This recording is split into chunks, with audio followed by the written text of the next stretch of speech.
Hello मित्रांनो, welcome to study revolution. आज आपण 31 ऑगस्ट 2021चा द हिंदू बघतोय, तोही आपल्या मातृभाषेतून म्हणजे मराठीमधून। पहिल्यांदा आपल्या लेक्चरचं स्वरूप सांगतो। पहिल्यांदा आपण न्यूज डिस्कस करतो आणि त्यानंतर जे काय महत्त्वाचे एडिटोरियल्स असतात ते एडिटोरियल्स आपण डिस्कस करण्याचा प्रयत्न करतो। चला तर मग स्टार्ट करू। 31 ऑगस्ट 2021चा द हिंदू आपल्याला काय सांगतोय बघू। पहिल्या न्यूजपासून डिस्कस करण्यास सुरुवात करू। So let start. आपली जी पहिली न्यूज आहे ती टोकियो ऑलिम्पिकशी असलेली आपल्याला पाहाव्यास मिळते। विशेष करून पॅराऑलिम्पिक आता चालू आहेत। अगोदर ऑलिम्पिक झालं आणि आता पॅराऑलिम्पिक्स मॅचेस टोकियोमध्ये चालू आहेत। त्यामध्ये आपण आत्तापर्यंत 2 गोल्ड 4 सिल्वर आणि 1 ब्रॉन्झ म्हणजे 2 गोल्ड 4 सिल्वर मेडल आणि 1 ब्रॉन्झ मेडल असा स्कोर आपल्या कंट्रीचा त्याच्यामध्ये राहिलेला असलेला आपल्याला पाहाव्यास मिळतोय। म्हणजे एकूण आपल्याला 5 मेडल आत्तापर्यंत त्याच्यामध्ये जिंकता आलेले असलेले आपल्याला पाहाव्यास मिळते। ते सांगणारी खरं तर न्यूज आहे। गोल्ड मेडलसाठी आव्हानी लेखरा जी आहे ना तिचं जास्त करून चर्चा होत असताना आपल्याला पाहाव्यास मिळते। रायफल शूटिंग हा गेम प्रकार ती लीड करत आहे। त्याबरोबर सुमितची सुद्धा चर्चा त्याच्यामध्ये होत असलेली आपल्याला पाहाव्यास मिळते, कारण त्यांनी सुद्धा गोल्ड मेडल जिंकलेलं आपल्याला पाहाव्यास मिळते। ते सांगणारी खरं तर न्यूज आहे। त्यामुळे याच्यातून पहिला की पॉईंट आहे का, आता आपला एकूण जे टेबल आहे, एकूण लिस्ट आहे त्याच्यामध्ये आपला 26वा नंबर असलेला आपल्या कंट्रीचा पाहाव्यास मिळतोय। त्यामुळे सुद्धा ही न्यूज आपल्याला महत्त्वाची ठरते। मग आता पहिला की पॉईंट आपल्याला काय तर पॅराऑलिम्पिक्स विषयी डिटेल इन्फॉर्मेशन आपल्याला असणं कुठेतरी गरजेचं आहे। हा पहिला की पॉईंट। दुसरा की पॉईंट आहे, याच्या अगोदर ज्या ऑलिम्पिक्स झाले त्याच्यामध्ये कोणकोणत्या खेळाच्या प्रकारामध्ये कोणकोणते मेडल आपल्याला मिळालेले आहेत, त्याच्याशी रिलेटेड खेळाडू कोणकोणते आहेत, त्यांची थोडीशी बेसिक इन्फॉर्मेशन असायला आपल्याला पाहिजे। हा दुसरा की पॉईंट आहे। आणि तिसरा की पॉईंट आपला होऊ शकतो की टोकियोमध्ये ऑलिम्पिक झाल्या, पॅराऑलिम्पिक झाल्या। टोकियोच्या ऑलिम्पिक सुरू असताना मी लोकेशनसुद्धा तुम्हाला दाखवलं होतं। जपानमध्ये सिटी आहे टोकियो, आणि आत्तासुद्धा आपण टोकियोचं लोकेशन बघून घेणं गरजेचं आहे। तिसरा की पॉईंट आपला तो होऊ शकतो। त्याच्या अर्थानं जपानचं लोकेशनसुद्धा बघून घेणं गरजेचं आहे। आणि चौथा की पॉईंट काय तर जपानचा उल्लेख आला आहे, त्यामुळं इंडिया जपान रिलेशनशिप कशा पद्धतीचं आहे याची डिटेल इन्फॉर्मेशन आपण काढून ठेवायला पाहिजे। इंटरनॅशनल रिलेशनच्या दृष्टीतून ते खूप महत्त्वाचं होऊन बसतं। मग आपण आता जपानचं लोकेशन बघूया। त्या अर्थानं टोकियोचं लोकेशन मॅपच्या आधारे, इंटरनेटच्या आधारे बघून घेण्याचा प्रयत्न करूयात। त्याच्या अगोदर आपण पॅराऑलिम्पिक्स विषयी आत्ताचे जे 2021चे पॅराऑलिम्पिक्स आहेत ना त्याच्याविषयी छोटीशी इन्फॉर्मेशन बघण्याचा प्रयत्न करूया। त्याच्यामध्ये नेम ऑफ गेम आहेत पॅराऑलिम्पिक्स 2020च्या ह्या गेम आहेत। पोस्टपोन झाल्यामुळे 2021मध्ये कंडक्ट केल्या जातात। ही सुद्धा आपल्याला माहिती असणं गरजेचं आहे। गव्हर्न कोण करते याला? International Paralympic committee. आता ऑलिम्पिक विषयी मी वेगळं लेक्चर ऑलिम्पिकची हिस्ट्री सांगणारं ऑलरेडी अपलोड करून ठेवलेलं आहे। करंट बेस्ड इश्यूमध्ये ते अपलोड केलेलं आहे। करंट बेस्ड इश्यू या प्लेलिस्टची लिंकसुद्धा मी डिस्क्रिप्शन बॉक्समध्ये दिले, ते तुम्ही बघू शकता। म्हणजे ऑलिम्पिकची हिस्ट्री तुम्हाला टोटल त्याच्यामध्ये समजून जाईल।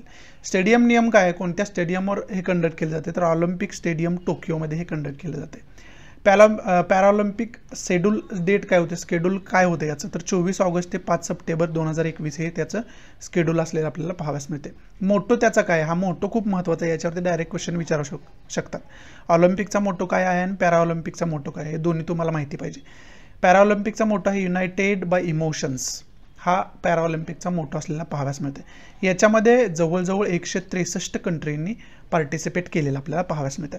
आता आपण न्यूजपेपरमध्ये द हिंदूमध्ये आता काय बघितलं तर ते एकूण 5 मेडल आपण जिंकलेले आहेत।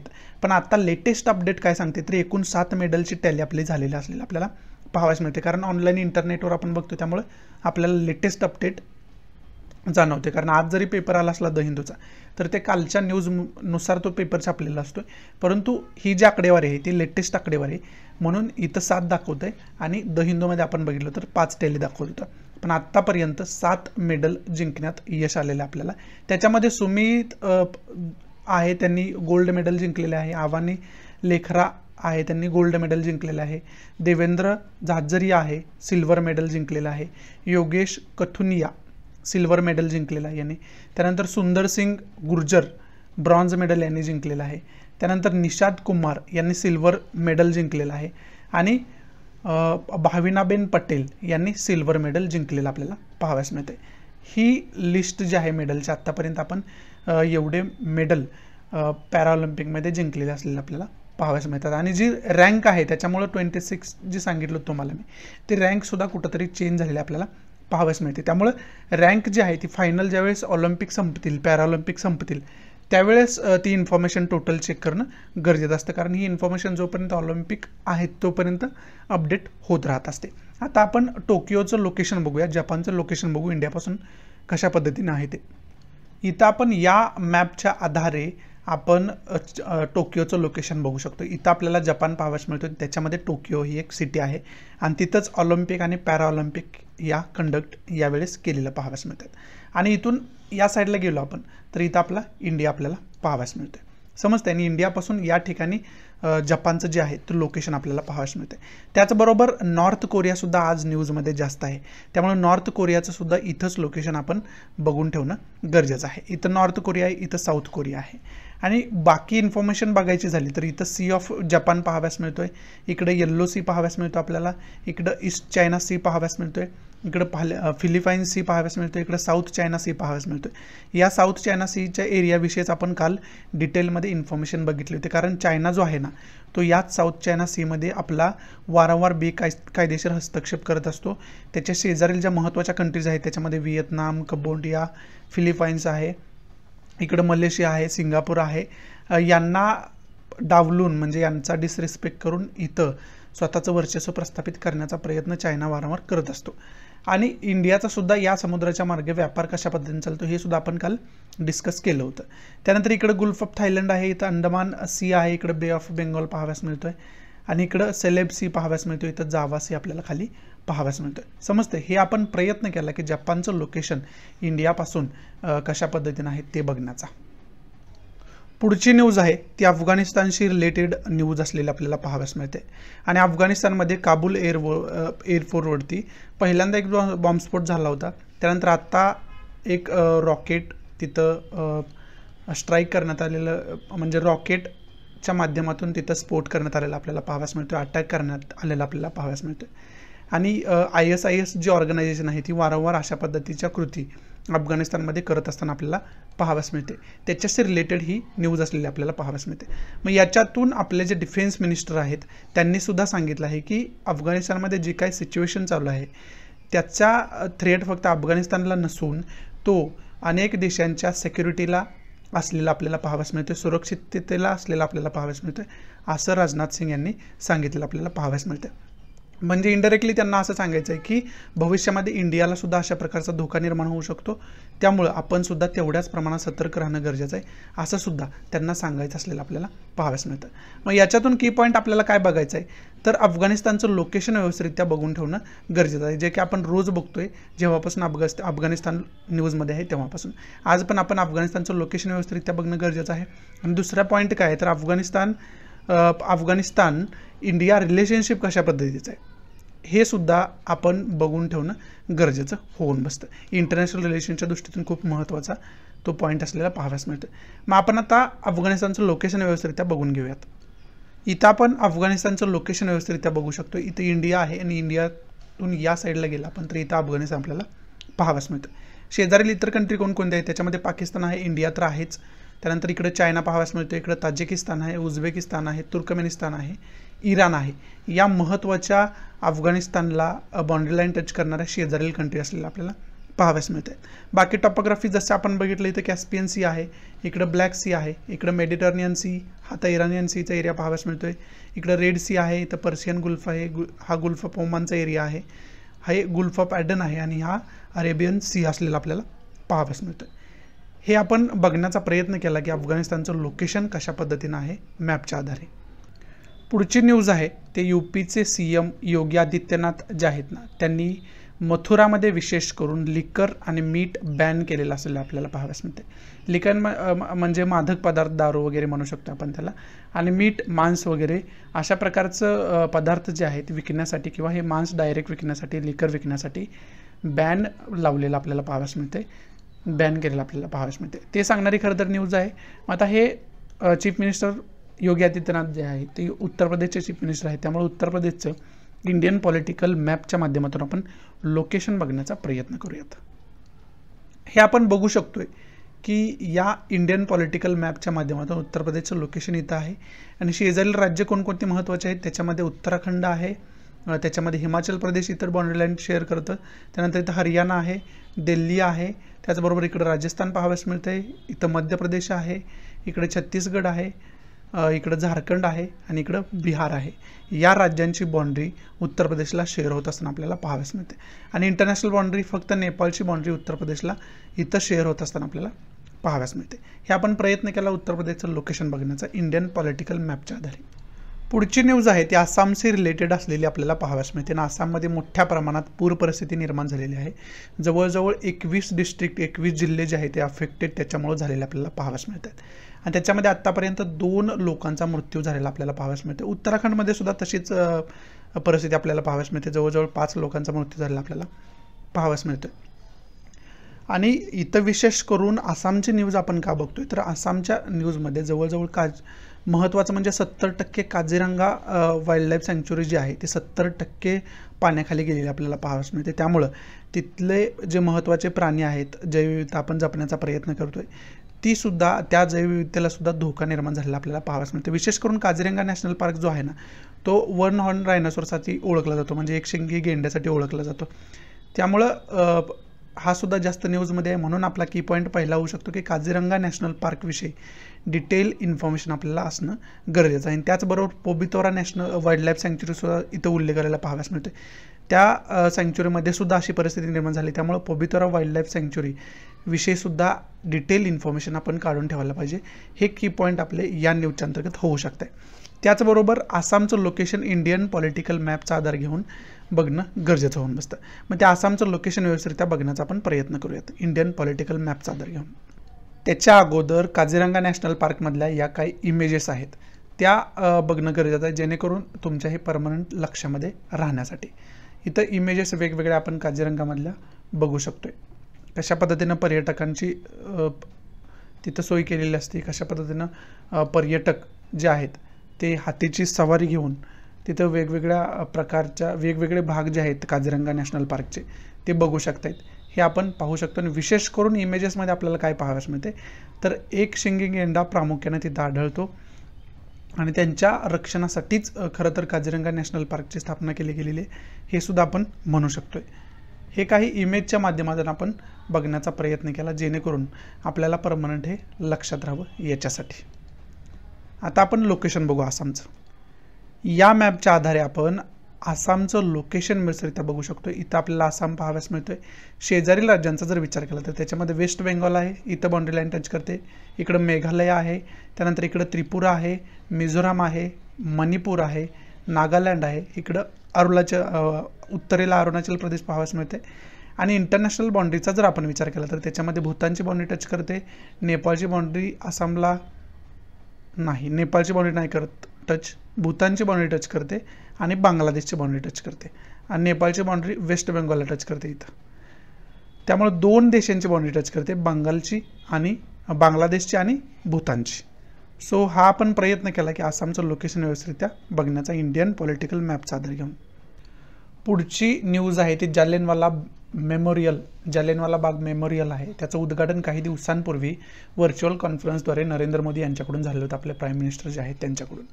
परंतु आता हिस्टोरियन जे आहेत, इतिहासकार जे आहेत, विशेष करून JNUचे एक प्रोफेसर आहेत, काही इतिहासकार आणखी आहेत, त्यांचं असं मत आहे की जालियनवाला बागमध्ये जे हत्याकांड झालं होतं एप्रिल 13, 1919ला, जेव्हा जनरल डायर जो आहे इंग्रज अधिकारी त्यानं ओपन फायर केलं होतं, त्याच्यामध्ये अनेक लोकांना जीव गमावा लागला होता. आणि तो जो इन्सिडेंट आहे ते आपल्यासाठी एक दुःख आहे आणि ते दुःखासारखं साजरं केलं गेलं पाहिजे. पण गव्हर्नमेंटकडून याला ग्लोरीफाय केलं जाते, म्हणजे हे दुःख साजरं करायचं सोडून एक उत्सवासारखं साजरं करण्याचा प्लॅन गव्हर्नमेंटचा चालू आहे असं हिस्टोरियनकडून बोललं जात आहे, इतिहासकारांकडून वेगवेगळ्या बोललं जात असलेलं आपल्याला पाहावयास मिळते. त्याच्यासाठी जालियनवाला बाग जे आहे तो इन्सिडेंट आहे तो पुन्हा एकदा न्यूजमध्ये आलेला आपल्याला पाहावयास मिळते. याच्या अगोदर ज्यावेळेस इनॉग्रेशन झालं होतं ना, 2-3 दिवसापूर्वीच इनॉग्रेशन झाले, गेल्या संडेपासून हे ओपन केले सगळ्या टुरिस्टसाठी, सगळ्या लोकांसाठी बघण्यासाठी, त्याला व्हिजिट करण्यासाठी. मग तेव्हापासून इतिहासकार त्याच्यावरती टीका करताना आपल्याला पाहावयास मिळते. त्यावेळेसच मी तुम्हाला सांगितलं होतं की जालियनवाला बाग हत्याकांड जे झालं होतं त्याची जी काही हिस्ट्री आहे, तो काय इंग्रज इरा आहे, जो इंग्लिश इरा आहे, तो आपण हिस्टॉरीच्या माध्यमातून, मॉडर्न हिस्ट्रीच्या माध्यमातून बघून ठेवणं गरजेचं आहे. त्याचे डिटेल इन्फॉर्मेशन असणं आपल्याला गरजेचं आहे. बरोबर आहे, हे मी त्यावेळेस सांगितलं होतं. त्यामुळं आत्ता जरी तुम्ही बघितलं नसेल तर आत्तासुद्धा बघून ठेवा, त्याची एक शॉर्ट नोट बनवून ठेवा. कारण हे वारंवार मेमोरियल बांधल्यामुळे जास्त न्यूजमध्ये, PM ने त्याचं इनॉग्रेशन केलं, उद्घाटन केलं, त्याच्यामुळे जास्त न्यूजमध्ये. त्यामुळे त्याची डिटेल इन्फॉर्मेशन आपल्याला असायला पाहिजे. याच्यावरती कशाही पद्धतीने क्वेश्चन विचारला जाऊ शकतो. त्यामुळे ही न्यूज आपल्यासाठी महत्त्वाची होऊन बसते. पुढची न्यूज आहे ती अफगाणिस्तानशी युनायटेड नेशन सिक्युरिटी काउन्सिलची जी मीटिंग झाली ना आता, त्याच्याशी रिलेटेड ही न्यूज असलेल्या पाहाव्यास मिळते. आणि आपले जे फॉरेन सेक्रेटरी आहेत हर्षवर्धन श्रिंगला यांनी हे सांगितलं आहे की इंडियाचा कल जो आहे तो इस्रायलमध्ये जो पॅलेस्टाईन इस्रायल कॉन्फ्लिक्ट चालू आहे त्याच्यामध्ये शांतता प्रस्थापित करण्याकडे आहे. त्याचबरोबर अफगाणिस्तानमध्ये जो काय इश्यू चालू आहे ना त्याच्यावरती सुद्धा सोल्युशन काढण्याकडे इंडियाचा कल आहे आणि भविष्यातसुद्धा कायम असेल, असं आश्वासन त्यांनी युनायटेड नेशन सिक्युरिटी काउन्सिलला दिलेलं आपल्याला पाहाव्यास मिळते. मग याच्यामध्ये पहिला की पॉईंट आपल्याला काय माहिती पाहिजे तर युनायटेड नेशन सिक्युरिटी काउन्सिलविषयी डिटेल इन्फॉर्मेशन आपल्याला असायला पाहिजे. हा पहिला की पॉईंट. दुसरा की पॉईंट काय तर इस्रायल पॅलेस्टाईन कॉन्फ्लिक्ट काय आहे त्याची हिस्ट्री, त्याचं वेगळं लेक्चर ऑलरेडी मी अपलोड करून ठेवलेलं आहे. मग ते इस्रायल पॅलेस्टाईन कॉन्फ्लिक्टची हिस्ट्री काय आहे त्याची डिटेल इन्फॉर्मेशन तुम्हाला असायला पाहिजे. ते व्हिडिओ लेक्चर तुम्ही बघितलं तर ते मोर दॅन सफिशियंट आहे. पुढचा पॉईंट काय, पुढचं काय बोललं गेलं तर अफगाणिस्तानमध्ये शांतता प्रस्थापित करण्याकडे सुद्धा आमचा कल असेल असं सुद्धा त्यांनी सांगितलं आपल्याला पाहाव्यास मिळते. मग तालिबानची हिस्ट्री काय आहे, कशा पद्धतीनं तालिबान तिथं सत्ता प्रस्थापित करतं, त्याच्यामध्ये युनायटेड नेशनचा काय रोल आहे, नाटोचा त्याच्यामध्ये काय रोल आहे, त्यानंतर रशिया US त्याच्यामध्ये काय रोल आहे, याची डिटेल इन्फॉर्मेशन देणार मी वेगळं व्हिडिओ लेक्चर अपलोड केलं. एक एडिटोरियल आलं होतं द हिंदूलाच. त्या एडिटोरियलमध्ये डिटेलमध्ये आपण डिस्कशन अफगाणिस्तानच्या इश्यूवरती, त्याच्या हिस्ट्रीवरती केलं होतं. ते लेक्चर तुम्ही बघितलं नसेल तर बघून घ्या. करंट बेस्ड इश्यू या प्लेलिस्टमध्ये ते ऑलरेडी मी अपलोड करून ठेवलेलं आहे. त्या प्लेलिस्टची लिंक जी आहे ते डिस्क्रिप्शन बॉक्समध्ये ऑलरेडी मी दिलेली आहे. एवढं की पॉईंट आपण या न्यूजच्या अंतर्गत बघून ठेवणं गरजेचं होऊन बसतं. त्याचबरोबर आता इस्रायलचं आपण लोकेशन बघणं गरजेचं आहे. अफगाणिस्तानचं ऑलरेडी लोकेशन बघून ठेवलेलं आहे आपण. त्यामुळे आता इस्रायलचं लोकेशन कशा पद्धतीनं इंडियापासून ते आपण मॅपच्या आधारे बघण्याचा प्रयत्न करूयात. इथं या मॅपच्या आधारे आपण इस्रायलचं लोकेशन बघू शकतोय. इथं आपला इंडिया असलेला आपल्याला पाहाव्यास मिळतोय आणि इथून या साईडला आपण गेलो तर इथं आपल्याला इस्रायल असलेला पाहाव्यास मिळतोय. इस्रायल ही जी कंट्री आहे ती अशा प्रकारे इथं वसलेली आपल्याला पाहाव्यास मिळते. आणि याच इस्रायलमध्ये इस्रायल आणि पॅलेस्टाईन लोकांचा जास्त कॉन्फ्लिक्ट वारंवार असतो, त्यामुळे हे जास्त न्यूजमध्ये असतं.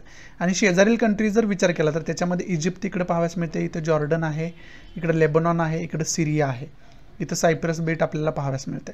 समजते तुम्हाला.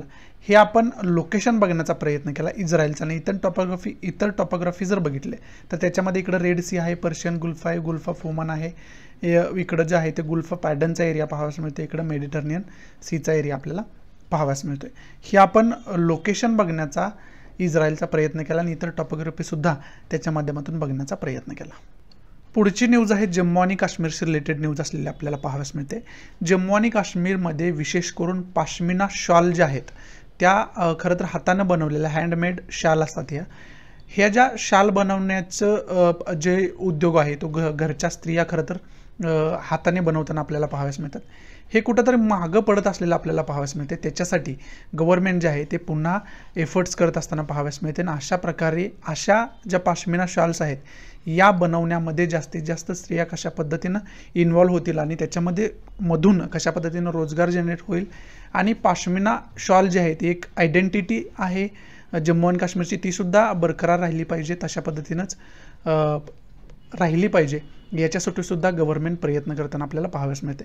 या न्यूजमध्ये बाकी इम्पॉर्टंट काही नाही. आपल्याला या न्यूजमध्ये पाश्मिना शॉल्सवरती जर क्वेश्चन विचारला तर आपल्याला पाश्मिना शॉल्स हे जम्मू काश्मीरशी रिलेटेड आहे. आणि खरं तर ही शाल जी आहे ते हातानं विणून बनवलेली शाल असते. एवढी जरी बेसिक इन्फॉर्मेशन असली तरी मोर दॅन सफिशियंट आहे. त्याच्यासाठी ही न्यूज डिस्कस करण्याचा मी प्रयत्न केला आहे. पुढची न्यूज आहे ती नॉर्थ कोरियाशी रिलेटेड न्यूज असलेली आपल्याला पाहाव्यास मिळते. ज्यावेळेस आपण जपानचं लोकेशन बघत होतो ना त्यावेळेस मी नॉर्थ कोरियाचं सुद्धा तुम्हाला लोकेशन दाखवण्याचा त्याचा प्रयत्न केला होता. ते ह्या न्यूजसाठीच. नॉर्थ कोरियामध्ये पुन्हा एकदा न्यूक्लिअर वेपन बनवण्याच्या दृष्टीतून हालचाली सुरू झालेल्या आपल्याला पाहाव्यास मिळतात. हे US एजन्सीनं युनायटेड नेशन एजन्सीनं सांगितलेलं, त्यांच्या सूत्रांनी सांगितलेलं आपल्याला पाहाव्यास मिळते. त्याच्यामुळं नॉर्थ कोरिया आणखी एकदा न्यूजमध्ये आलेला आपल्याला पाहाव्यास मिळतोय. त्याच्यासाठी ही न्यूज आपल्याला महत्त्वाची होती. इथं स्पोर्ट पेजवरती आपल्याला पॅराऑलिम्पिक्समध्ये ज्यांनी कामगिरी केली आहे ना, मेडल पटकवलेले आहेत ना, त्यांचे इथे इमेजेस आणि थोडी बायोग्राफी त्यांची दिलेली आपल्याला पाहाव्यास मिळते, जे की आपल्याला माहिती असणं गरजेचं आहे. इथं आपल्या न्यूज खरं तर संपत आहेत. आपल्याला आता इथून पुढं एडिटोरियल बघणं गरजेचं आहे. मग एडिटोरियल कोणते महत्त्वाचे आहेत ते आपण डिस्कस करण्यास सुरुवात करू. आपलं जे पहिलं आर्टिकल आहे ना, ते क्लायमेट चेंजशी रिलेटेड आर्टिकल असलेलं पाहाव्यास मिळते आणि त्याच्यामध्ये विशेष करून इंडियाचा रोल काय आहे हे सांगणारा आर्टिकल असलेलं आपल्याला पाहाव्यास मिळते. आणि आर्टिकल लिहिलं गेलं आहे पॅरिस ॲग्रीमेंट जो झाला होता ना, त्याच्या धर्तीवरती लिहिलं गेलेलं आपल्याला पाहाव्यास मिळते.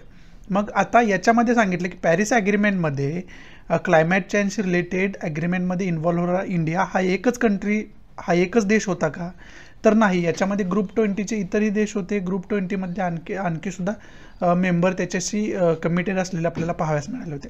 परंतु इंडियाचा जर परफॉर्मन्स बघितला क्लायमेट चेंजच्या दृष्टीतून, म्हणजे प्रदूषण रोखण्याच्या दृष्टीतून आणि जागतिक तापमान, विशेष करून इथं जागतिक तापमानाविषयी बोलले गेले, विशेष करून जागतिक तापमान रोखण्याच्या दृष्टीतून इंडियाचा जो परफॉर्मन्स आहे तो जगामध्ये इतर कंट्रीच्या कोणत्याही कंट्रीच्या तुलनेत इंडियाचा खूप चांगला असलेला आपल्याला पाहाव्यास मिळते. त्याच्यामध्ये विशेष करून चायनासोबत USA सोबत कंपॅरिझन केलेलं आपल्याला पाहाव्यास मिळते. फ्रान्स ऑस्ट्रेलियासोबत सुद्धा कंपॅरिझन इंडियाचं केलेलं आपल्याला पाहाव्यास मिळते. मग याच्यामध्ये COP26ची आता मीटिंग होणार आहे ग्लासगोमध्ये 2021 नोव्हेंबरमध्ये, येईल त्या नोव्हेंबरमध्ये ग्लासगोमध्ये COP26ची कॉन्फरन्स ऑफ पार्टी 26ची मीटिंग होणार आहे.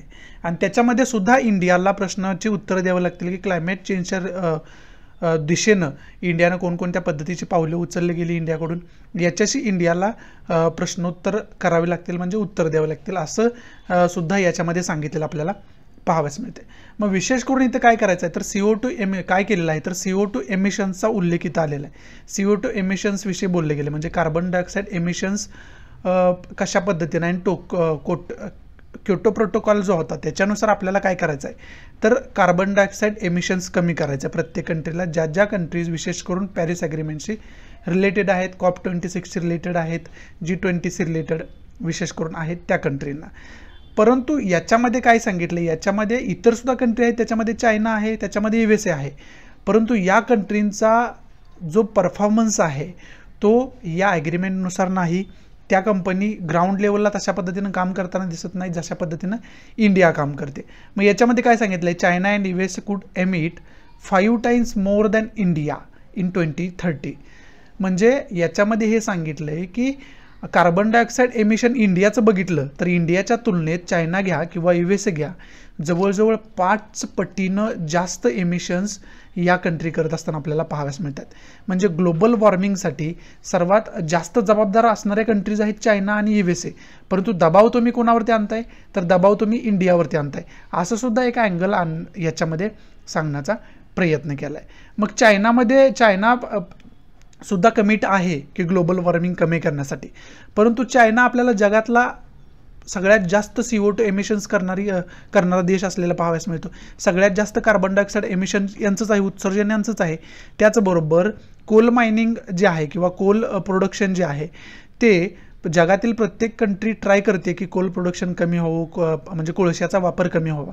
परंतु चायना उलट काय करत आहे तर कोळशाच्या उत्पादनाला, कोळशाच्या वापराला वारंवार प्रोत्साहन देत असताना आपल्याला पाहाव्यास मिळते.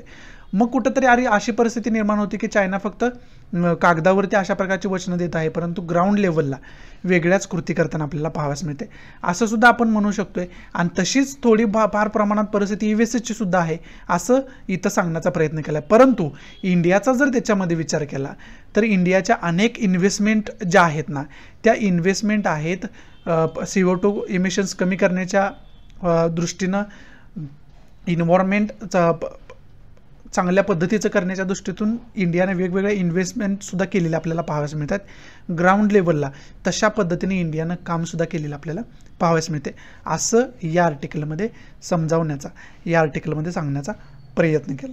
मग याच्यामध्ये की पॉईंट काय काय, आता कोर गाभा आपण बघितला नेमकं हे आर्टिकल कशावरती आहे तर हे कार्बन डायऑक्साईड एमिशन्सवरती, म्हणजे ग्लोबल वॉर्मिंगशी रिलेटेड हे आर्टिकल आहे आणि त्याच्यामध्ये इंडियाचा परफॉर्मन्स चायना असू द्या US असू द्या यांच्या तुलनेमध्ये कसा हे सांगितलं आणि त्याच्यामध्ये फ्रान्स आणि ऑस्ट्रेलियासुद्धा उदाहरण देऊन सांगितलं की यासुद्धा कंट्री तशा प्रमाणात त्याच्यावरती नियंत्रण प्रस्थापित करण्यात यशस्वी झाले नाहीत कार्बन डायऑक्साईड इमिशन्सवरती, असं सुद्धा याच्यामध्ये सांगितलं. हे आर्टिकलमध्ये एकंदरीत सांगण्याचा प्रयत्न केला आहे. आता की पॉईंट काय काय बघायचं आहे तर पहिला की पॉईंट पॅरिस ॲग्रीमेंट काय आहे त्याची डिटेल इन्फॉर्मेशन आपल्याला असायला पाहिजे. त्यानंतर G20 विषयी डिटेल इन्फॉर्मेशन आपल्याला असायला पाहिजे. कॉन्फरन्स ऑफ पार्टी 26 याच्याविषयी डिटेल इन्फॉर्मेशन आपल्याला असायला पाहिजे, बरोबर आहे. आणि इंटरनॅशनल रिलेशन दृष्टीतून चायना USA यांच्यासोबत इंडियाचं रिलेशनशिप कशा पद्धतीचं आहे हे सुद्धा आपण व्यवस्थितरित्या करून ठेवणं गरजेचं आहे. तशाच पद्धतीनं फ्रान्स आणि ऑस्ट्रेलियासोबतचं रिलेशनसुद्धा इंटरनॅशनल रिलेशनच्या दृष्टीतून बघून ठेवणं गरजेचं होऊन बसतं या न्यूजच्या अंतर्गत. समजते तुम्हाला. आणि याच्याशी रिलेटेडच क्लायमेट चेंजशी रिलेटेडच एक रिपोर्ट आला होता. तो रिपोर्ट कोणता होता? 6वा रिपोर्ट होता. त्याच्यावरती डिटेल आपण बोललो सुद्धा होतं, त्याच्यावरती आर्टिकलसुद्धा वारंवार येत होते, त्यावेळेस आपण बोललो होतो. मग तो रिपोर्ट कोणता आहे? तो intergovernmental panel of climate चेंजचा जो रिपोर्ट होता ना, तो रिपोर्ट आपल्याला त्याच्यातली इन्फॉर्मेशन आपल्याला माहिती असणं गरजेचं आहे. तो 6वा रिपोर्ट जो होता त्याच्यामध्ये कोणकोणते इन्स्ट्रक्शन महत्त्वाचे करून दिले होते, कोणत्या भागाला टार्गेट केलं गेलं होतं हे सुद्धा आपण करून ठेवणं या आर्टिकलच्या अंतर्गत, या एडिटोरियलच्या अंतर्गत महत्त्वाचं होऊन बसतं. एवढं एडिटोरियल हे महत्त्वाचं होतं. आता पुढचं हे छोटंसं आर्टिकल बघण्याचा आपण प्रयत्न करूयात. हे छोटंसं आर्टिकल जे दिलं आहे ना, ते आर्टिकल विशेष करून एशियाच्या दृष्टीने अमेरिकेची काय पॉलिसी असेल. आत्ताच आपण बघितलं की ज्या व्हाईस प्रेसिडेंट आहेत अमेरिकेच्या, त्यांनी एशियाची व्हिजिट आपल्याला केलेली आपल्याला विशेष करून पाहाव्यास मिळाले. व्हिएतनामला त्याचा शेवट झाला होता, हे सुद्धा आपण बघितलं होतं. आणि त्याच्यामध्ये चायनावरती सुद्धा त्यांनी टीका केलेली इनडायरेक्टली आपल्याला बघायला मिळाली होती. त्याचबरोबर अफगाणिस्तानच्या इश्यूवरती सुद्धा बोललेलं आपल्याला पाहाव्यास मिळालं होतं. आणि विशेष करून अफगाणिस्तानमध्ये जे काय नवीन ॲक्टिव्हिटीज होत आहेत ना, तालिबानचं वर्चस्व तिथं निर्माण झालेलं आहे, त्यामुळं रिलेशन्स अफगाणिस्तानचं जे आहे ते इतर कंट्रीसोबत बदलताना आपल्याला पाहावयास मिळते. त्यामुळं अमेरिकेची पॉलिसी जी आहे ती एशियन कंट्रीजकडे वेगळ्या पद्धतीनं दृष्टिकोन ठेवणारी पॉलिसी असेल असं या आर्टिकलमध्ये सांगण्याचा प्रयत्न केलेला आपल्याला पाहावयास मिळतो. आणि भविष्यामध्ये इंडियाच्या आणि USAशी सुद्धा रिलेशनशिप्स त्याची सूत्र आहेत ती बदलताना आपल्याला पाहावयास मिळतील असं या आर्टिकलमध्ये सांगितले. बाकी इम्पॉर्टंट याच्यामध्ये काहीही नाही आहे. याच्यातून की पॉईंट काय घेऊ शकतो? मग इंटरनॅशनल रिलेशनच्या दृष्टीतून अमेरिकेसोबत इंडियाचं रिलेशन कशा पद्धतीचं हे बघून ठेवणं गरजेचं आहे. त्याचबरोबर काय केलं इथं तर अफगाणिस्तानचा इश्यू सांगितलं आहे. मग अफगाणिस्तानची हिस्ट्री काय आहे त्याच्यावरती वेगळं लेक्चर ऑलरेडी बनवून ठेवलं आपण. करंट बेस्ड इश्यू या प्लेलिस्टमध्ये अपलोड करून ठेवलं आहे, त्याची लिंक डिस्क्रिप्शन बॉक्समध्ये दिली, ते तुम्ही बघून घ्या म्हणजे त्याची डिटेल इन्फॉर्मेशन मिळून जाईल. तो सुद्धा एक महत्त्वाचा की पॉईंट या न्यूजच्या अंतर्गत या एडिटोरियलच्या अंतर्गत होऊ शकतो. आणि अफगाणिस्तानचं लोकेशन तर ऑलरेडी आपण बघून ठेवलेलं आहे. पुढचं महत्त्वाचं आर्टिकल कोणतं आहे ते बघूयात. पुढचं जे आर्टिकल आहे ते विशेष करून मॅरेजवरती बोलणारं आर्टिकल असलेलं आपल्याला पाहावयास मिळतं आहे. विशेष करून मॅरेज झाल्यानंतर हजबंड जे काय आहेत ते आपल्या वाईफसोबत कशा पद्धतीने सेक्शुअल तिची हॅरेसमेंट केली जाते आणि त्याच्यानंतर तिची इच्छा असो किंवा नसो तरीसुद्धा तिच्याबरोबर सेक्शुअल ऑफेन्स केला जातो. आणि त्याच्या संदर्भात केस इथं डिस्कस केलेले आपल्याला पाहावयास मिळते की जरी लग्न झालं ना तरी हजबंड जो आहे तो एखाद्या स्त्रीचा ओनर होऊ शकत नाही असं या आर्टिकलमध्ये सांगण्याचा प्रयत्न केला. त्याला लिगल ग्राउंडसुद्धा दिले, त्याचे निगेटिव्ह आणि पॉझिटिव्ह मतंसुद्धा इथं सांगितलेलं आपल्याला पाहावयास मिळतात. काही सुप्रीम कोर्टाच्या केसेससुद्धा इथं सांगितलेलं आपल्याला पाहावयास मिळतात. हायकोर्ट ऑफ छत्तीसगड आहे ना, तिथं अशा प्रकारची केस डिस्कस केली गेली. आणि छत्तीसगड हायकोर्टामध्ये विशेष करून ज्या हजबंडच्या विरोधात ही केस केली गेली होती त्यांना असं म्हणून हायकोर्टानं सोडून दिलं की हजबंड जो एखादा आहे तो आपल्या वाईफसोबत अशा प्रकारचा सेक्शुअल ऑफेन्स जो करतो तो रेपमध्ये येत नाही, म्हणून त्याच्यावरती रेपच्या पद्धतीनं एखाद्या रेपिस्टच्या पद्धतीनं कारवाई होऊ शकत नाही असं सुद्धा त्या जजमेंटमध्ये सांगितलेलं आपल्याला पाहावयास मिळालं. त्यामुळे हे जास्त जजमेंट आहे ते जास्त न्यूजमध्ये आलेलं आपल्याला पाहावयास मिळते.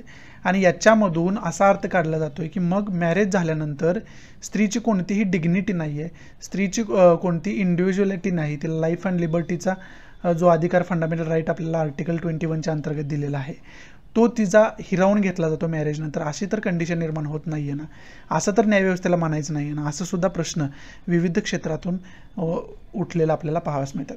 त्याच्यामध्ये इंडियन पिनल कोड सेक्शन 376 असेल, सेक्शन 377 असेल, अशा प्रकारच्या सेक्शन्सच्या आधारे गुन्हा दाखल करण्यात आला होता, परंतु त्याच्यामध्ये काही सेक्शन जे आहेत ते खारिज करण्यात आलेले आपल्याला पाहावयास मिळतात. म्हणजे कोणत्याही हजबंडवरती 376 रेप सारखी केस चालू शकत नाही जर तो आपल्या वाईफसोबत फिजिकल रिलेशन करत असेल तर, असं सुद्धा इनडायरेक्टली हायकोर्टानं सांगितलेलं असलेलं आपल्याला पाहावयास मिळतं. मग हे जर ह्युमन ग्राउंडवरती जरी आपण बघितलं, आपल्याला कोणत्याही सुप्रीम कोर्टाच्या केस माहिती नसतील तरी जरी आपण बघितलं ना, तरी मॅरेज इन्स्टिट्यूशन हे असं इन्स्टिट्यूशन आहे की त्याच्यामध्ये दोघांना समान डिग्निटी असायला पाहिजे. म्हणजे त्याच्यामध्ये जो पुरुष असतो आणि त्याच्यामध्ये जे स्त्री असते, म्हणजे हजबंडला जेवढी डिग्निटी आहे तेवढीच डिग्निटी वाईफची सुद्धा मेंटेन व्हायला पाहिजे, तेवढंच स्वातंत्र्य तिला सुद्धा मिळायला पाहिजे, तेवढाच रिस्पेक्ट तिचा सुद्धा करायला पाहिजे.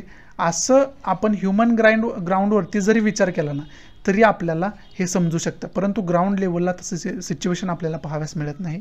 ग्राउंड लेवलला काहीतरी वेगळी सिच्युएशन असलेली आपल्याला पाहाव्यास मिळते. त्यामुळे त्याच्यामध्ये सुप्रीम कोर्टाचे सुद्धा काय जजमेंट सांगितले, त्याच्यामध्ये काय निर्णय सुप्रीम कोर्टात दिले होते हे सांगितले. Navtej Singh Johar versus union of India 2018 मधली केस आहे, त्याच्यामध्ये सुद्धा सुप्रीम कोर्टानं कुठंतरी जे हजबंड आहेत त्यांच्या प्रो डिसिजन दिलेलं आपल्याला पाहावयास मिळालं होतं. त्यानंतर Joseph Shine versus union of India 2018ची केस दिलेली आहे. त्याचबरोबर पुढे independent thought versus union of India 2017ची केस दिलेली आहे. याच्यामध्ये सुप्रीम कोर्टानं काय सांगितले हे सुद्धा यामध्ये सांगितलेलं आपल्याला, या आर्टिकलमध्ये विशेष करून सांगितलेलं आपल्याला पाहावयास मिळते.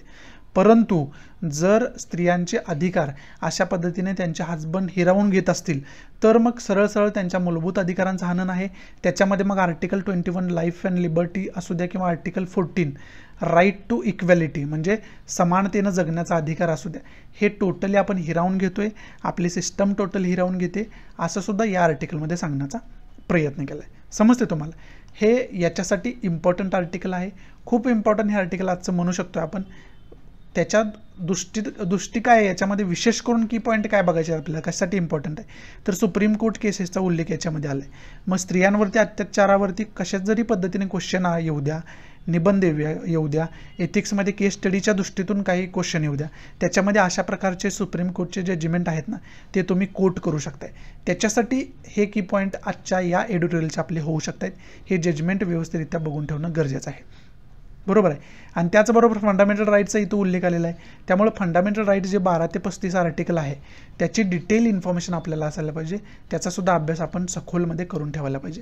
आणि त्यानंतर इंडियन पिनल कोडचं काही कलम इथं सांगितलेलं आहेत, त्यामुळे सेक्शन्स काही सांगितले आहेत, त्यामुळे इंडियन पिनल कोडविषयी बेसिक इन्फॉर्मेशन आपण काढून ठेवायला पाहिजे, त्याची एक शॉर्ट नोट बनवून ठेवायला पाहिजे आणि वारंवार त्याची रिव्हिजन करत राहायला पाहिजे. समजते तुम्हाला? इथं आजचे महत्त्वाचे एडिटोरियल्स जे होते ना ते समाप्त होत आहेत आणि आजचा द हिंदूसुद्धा इथं समाप्त होतो आहे. आशा आहे की मी तुम्हाला चांगल्या पद्धतीनं आजचा द हिंदू आपल्या मातृभाषेतून म्हणजे मराठीमधून समजावून सांगू शकलो असेल. जर आवडत असेल तर प्लीज लाईक करा, नसेल तर डिसलाईक करा आणि डिसलाईक का केलं हे कमेंट बॉक्समध्ये नक्की सांगा, जेणेकरून तुमच्या इन्स्ट्रक्शननुसार त्याच्यामध्ये मी इम्प्रोव्हायझेशन करू शकेन. आणि प्लीज जास्तीत जास्त आपल्या सर्व मराठी विद्यार्थ्यांना हे शेअर करण्याचा प्रयत्न करा, जेणेकरून सर्व मराठी विद्यार्थ्यांना याचा फायदा होऊ शकेल. आणि आपला टेलिग्राम चॅनल पण आहे, तो टेलिग्राम चॅनल पण जॉईन करा, जेणेकरून इतर काही अपडेट्स असतात त्या अपडेट्स वेळोवेळी तुम्हाला मिळत राहतील. सो या नोटवरती मी तुमची रजा घेतो. भेटूया आपण उद्याच्या द हिंदूच्या लेक्चरमध्ये.